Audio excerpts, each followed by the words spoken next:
మళ్ళీ వచ్చిందేంటి? వదినా లోపలికి రండి.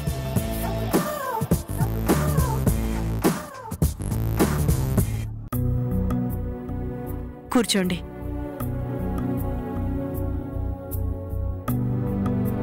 ఒక శుభవార్త వదినా. అది వింటే నువ్వు సంతోషంతో ఎగిరి గంతేస్తావు. ఏంటది? అనూకి పెళ్లి కుదిరింది.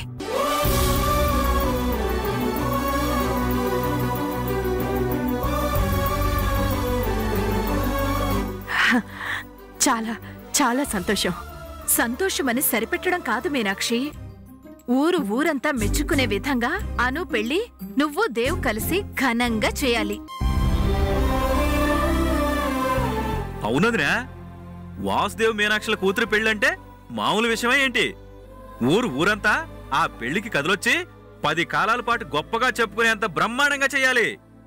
అలాగే అనుకి ఘనంగా పెళ్లి చేయండి. చెయ్యండి అని మాతో చెప్తావేంటే? పెళ్లికి నువ్వు రావా?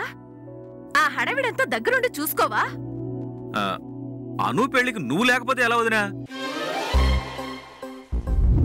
ఇప్పుడు అర్థమైంది. మొన్న మీరొచ్చి నా చేతికి దెబ్బ తగిలిందా అని ఆప్యాయంగా అడుగుతుంటే బాధతో పరామర్శించడానికి వచ్చారేమో అనుకున్నాను. కానీ అను పెళ్లిని అడ్డు పెట్టుకొని నేను లేకపోతే ఎక్కడ మీ అబ్బాయిని దెబ్బి పొడుస్తానని ఆ వంకతో అభిమానం వలకబోస్తున్నారని యాక్సిడెంట్ జరిగిన 10 రోజుల తర్వాత వచ్చిన అసలు నిజాన్ని అర్థం చేసుకోలేకపోయాను. దానికి దీనికి ముడిపెడతావేంటోదినా? ఆ రోజు అందరం మనస్ఫూర్తిగా నిన్ను పరామర్శించడానికి వచ్చాం. నువ్వు మాట్లాడుకు రవి. ఎప్పుడు లేంది కుటుంబం అంతా వచ్చి లేని ప్రేమలు ఒలకపోసే మాట్లాడుతుంటే నిజమని నమ్మాను. కానీ అదంతా పెళ్లి కోసమని అర్థం చేసుకోలేకపోయాను. అలా మాట్లాడతావేంటే? నీ మీద మాకు ప్రేమ లేదా? నిజంగా అభిమానంతోనే నిన్ను పలకరించాలని వచ్చాం. వద్దత్తయ్యా, ఇంకా నన్ను నమ్మించాలని చూడకండి.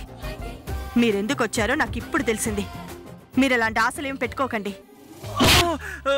చెప్పానా? దీని బుద్ధి మారదు, వంకరగా ఆలోచిస్తుంది, వెళ్ళొద్దురా అని చెప్పాను. మా వదిన అంటూ ఎగేసుకుని నన్ను కూడా వెంట పెట్టుకుని వచ్చావు. ఇప్పటికైనా తెలిసొచ్చిందా? సరిగ్గా మాట్లాడండి అత్తయ్యా. మేము అభిమానంతో వచ్చిన విషయాన్ని తప్పుగా అర్థం చేసుకుని వంకరగా మాట్లాడుతోంది నువ్వు.